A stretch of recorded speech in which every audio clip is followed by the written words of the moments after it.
Jeremy Hogan revealed March 22 best day for XRP. XRP to $70,000.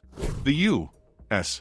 Securities and Exchange Commission, SEC, on Monday filed a letter to Justice of the Peace Sarah Netburn of the Southern District of New York, arguing that the previous order makes internal SEC documents irrelevant to the case against Ripple. Welcome to the Rich Club channel.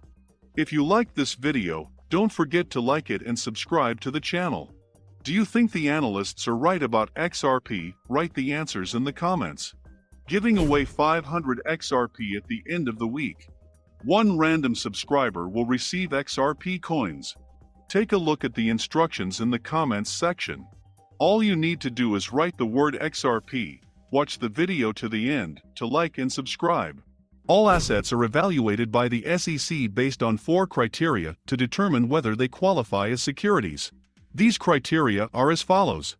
An asset requires an investment of money or something else valuable to acquire. The asset is an ordinary enterprise. In other words, its price is the same for all its holders. The asset offers an expectation of profit.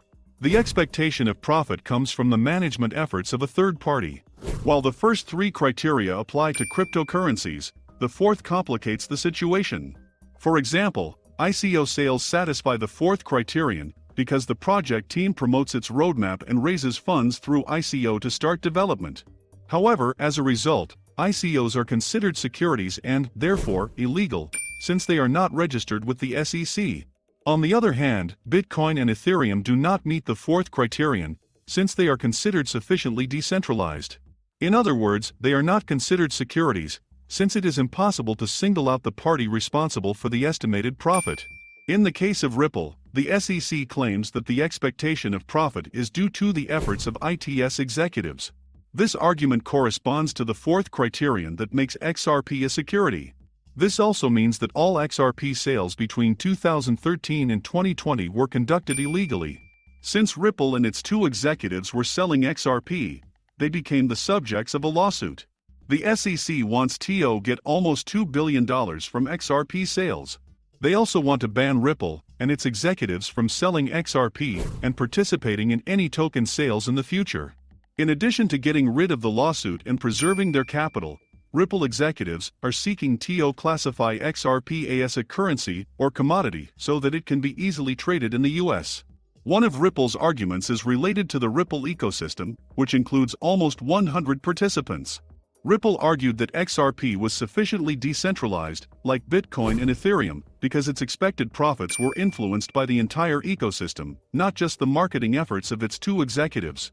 Ripple's second argument pointed out that both the Financial Crimes Enforcement Network, FinCEN, and the U.S. Department of Justice, DOJ, considered XRP as a virtual currency, stating, "The functional characteristics of XRP and its long-standing usefulness as a substitute for fiat currency require that it be categorized as a currency, not a security." Ripple's third argument concerns the constitutional right to fair notification. Simply put, Ripple claimed that the SEC had enough time to warn Ripple about the alleged illegality of their XRP sales, but this did not happen. The Ripple v. SEC case over the past year has been an exciting journey.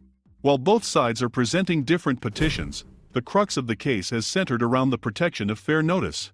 After Ripple's third argument, the Securities and Exchange Commission reacted to the strike. In other words, the SEC argued that Ripple was sufficiently notified based on numerous other cases that the SEC investigated against other cryptocurrency issuing companies. Yesterday, the SEC's strike motion was rejected by Judge Torres. His order stated, "The Securities and Exchange Commission does not claim that Ripple's affirmative defense is untimely, and the court should not conclude at this early stage of the case that this company's defense is invalid." Accordingly, the Securities and Exchange Commission's motion to deny Ripple fair protection has been rejected. An application for protection can be won only if the issuer can convince the judge that even if everything in the pleadings of the defense is correct, he still has no opportunity to win.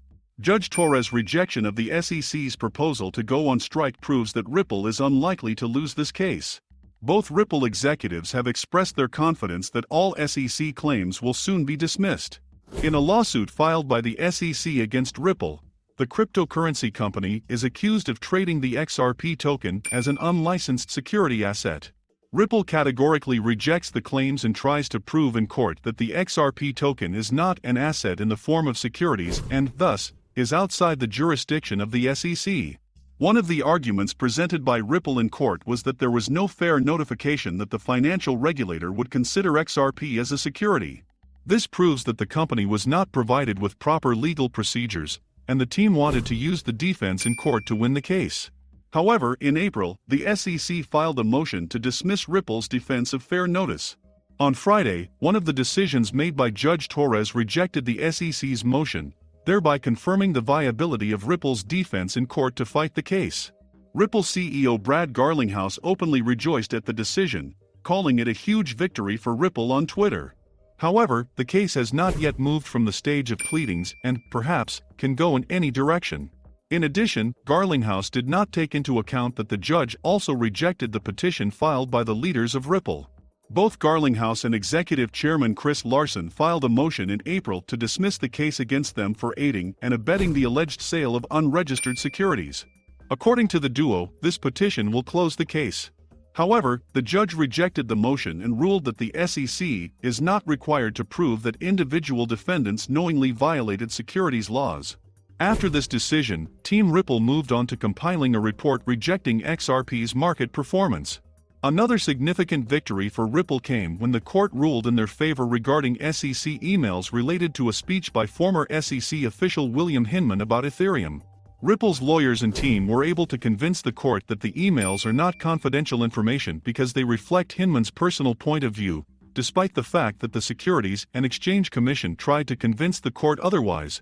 There were suggestions that the case could be settled by November 18, 2022. Despite the fact that the case can still change in any direction, so far the proceedings have mostly been in Ripple's favor. The team was able to prove that they were trying to comply with the SEC years before the regulator paid attention to cryptocurrencies. Hinman's speech about whether Ether is a security was sought as part of a lawsuit. Estabrook's document contains records of a meeting in 2018 between former SEC Commissioner Elad Roisman and Garlinghouse. Ripple has requested documents to prove that its executives acted in accordance with U.S. regulatory requirements. #XRP community #SECGov #Ripple #XRPSEC files a letter claiming that Judge Torres' decision on the motion to dismiss makes internal SEC documents, including Hinman's emails and Estabrook's notes, irrelevant, and that the SEC should not disclose them. The live XRP price today is $0.88 with a 24-hour trading volume of $3,740,000,000. We update our XRP to USD price in real time. XRP is down 0.4% in the last 24 hours. Do you think XRP will be able to win the court and restore its former price? Write the answers in the comments. That's it for today. Thank you for watching this video to the end. If you liked it, then don't forget to like it and subscribe to the channel.